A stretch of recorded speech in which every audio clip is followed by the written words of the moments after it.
Tapi biasanya kalau udah kena GERD gitu ya, kita sebetulnya pemeriksaan apa sih yang harus kita lakukan itu untuk membedakan nih mah atau GERD atau mungkin penyakit lain tadi jantung gitu ya. Iya. Jadi kalau misalnya arah-arah yang benar-benar serius kayak penyakit jantung ya, kita selalu utamakan jantungnya dulu karena itu kan Vital.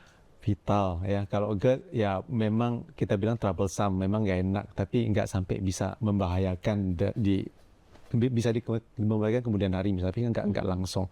Kalau serangan jantung kan serius ya. Ya. Tapi kalau misalnya dari GERD, kalau kita kadang-kadang nggak tahu ya yang mana ya.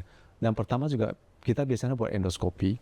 Endoskopi adalah tabung dengan kamera yang bisa masuk dari mulut dan bisa dilihat dari dalam kondisi esofagus atau lambungnya. Jadi mereka bisa lihat apakah ada luka misalnya atau ulcer atau mungkin ada masalah lain. Contohnya mungkin perutnya ada masalah.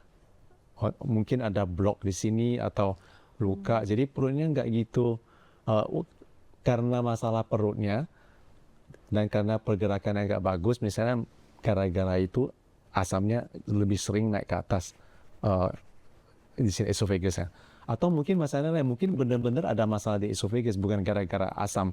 Mungkin ada masalah lain, entah luka atau misalnya cancer atau masalah lain yang atau misalnya ada peradangan tertentu yang bukan karena asam yang menyebabkan gejala reflux itu, yang gejala GERD itu.